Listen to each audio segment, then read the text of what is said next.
I appreciate you joining me today. We're going to be looking at the account of Dorcas. Our hymn today is Jesus While Our Hearts Are Bleeding. Jesus, while our hearts are bleeding o'er the spoils that death has won, we would at this solemn meeting calmly say, Thy will be done. Appreciate it, Lee. Verse 2, Though cast down, we're not forsaken, though afflicted, not alone. Thou didst give, and thou hast taken. Blessed Lord, thy will be done. Though today we're filled with mourning, mercy still is on the throne. With thy smiles of love returning, we can sing, Thy will be done. By thy hands the boon was given, thou hast taken but thine own. Lord of earth and God of heaven, evermore thy will be done. You can tell, of course, it's a hymn of mourning. And that brings us to Dorcas. Acts 9, verse 36, At Joppa there was a certain disciple named Tabitha, which is translated Dorcas. Let's call her Tabitha. Going forward, this woman was full of good works and charitable deeds, which she did. But it happened in those days that she became sick and died. And when they had washed her, they laid her in an upper room. And since Lydda was near Joppa, and the disciples had heard that Peter was there, they sent 2 men to him, imploring him not to delay in coming to them. Then Peter arose and went with them, and when he had come, they brought him to the upper room. All the widows, stood by him, stood by him weeping, showing the tunics and the garments which Tabitha had made while she was with them. But Peter put them all out, and knelt down and prayed, and turning to the body, he said, Tabitha, arise. And she opened her eyes, and when she saw Peter, she sat up. And then he gave her his hand and lifted her up, and when he had called the saints and widows, he presented her alive. And it became known throughout all Joppa, and many believed on the Lord. And so it was that he stayed many days in Joppa with Simon a tanner. A little bit of context there from verse 43. We're doing things a little bit out of order, but that's okay. So what points might we make about this good woman as all these widows are there mourning? And it describes Tabitha as being, there in verse 36, full of good works and charitable deeds, which she did. And that's a wonderful thing. I think sometimes when we think about good works, and it's almost as though we put ourselves on a quota system, and we think, well, I've done my good deed for the day, as though there is such a quota. And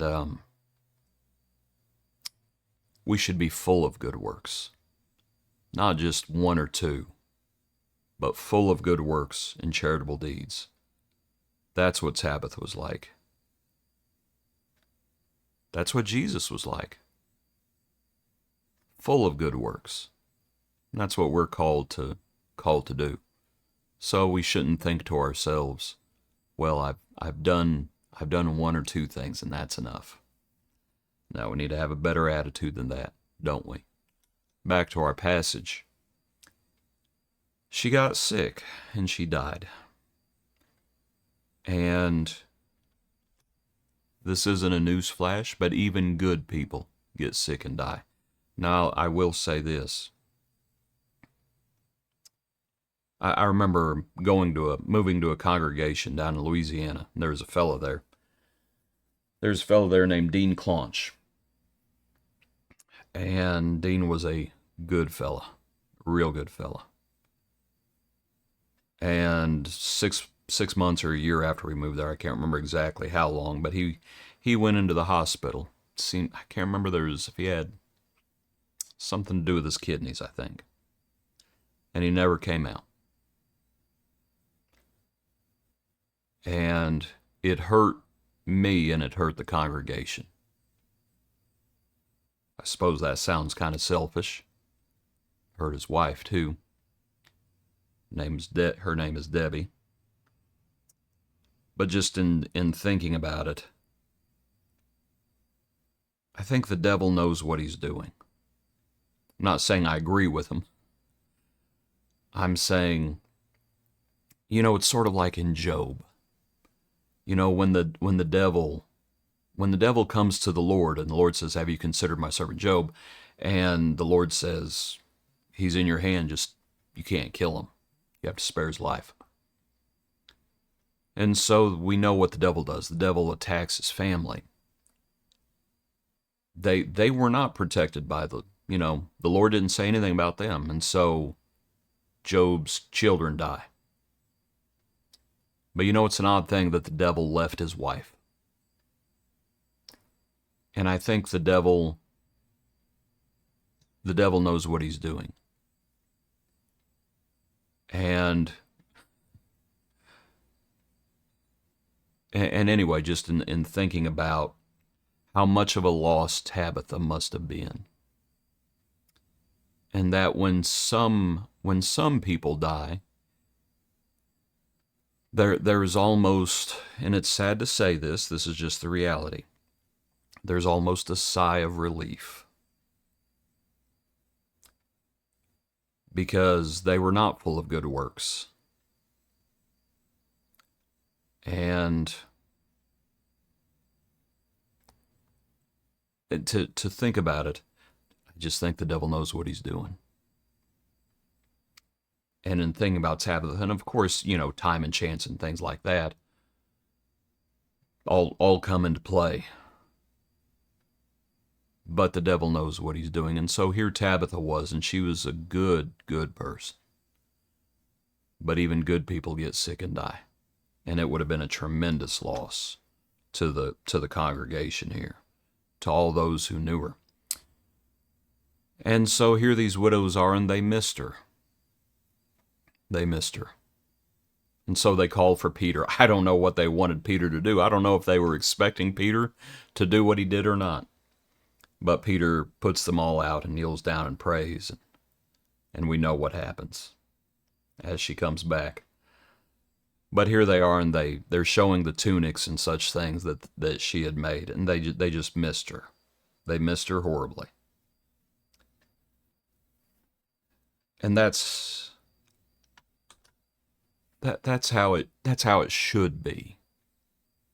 In the sense, like I said, sometimes when people are gone, it does not leave much of a hole.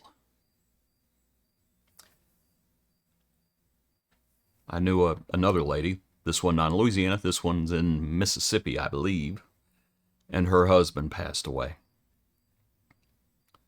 And she was a wonderful woman.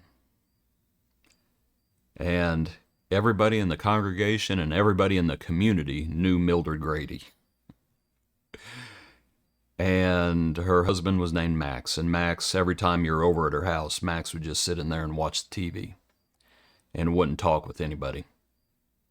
It was Mildred who had such a wonderful reputation. Well, anyway, Max passed away. And so everyone was coming to comfort Mildred, the grieving widow. And they just said, "Oh, Mildred, we're just so sorry that Max passed away." And Mildred looked at them and said, "Well, he never did say that much." And that was true. I'm afraid he did not leave much of a hole, did he, when he was gone? Mildred, when she passed, she left a very large hole. And that's how we need to be. When we are gone, we need to have lived our lives in such a way that we are missed. And that was Tabitha. But she came back. So we have to take these things to heart. And as we think about our hymn, and we think about loss, and we think about living our lives in such a way that when we are gone, it is a loss. Appreciate you. Hope you have a good day. Join us tomorrow for another portion of our daily praise.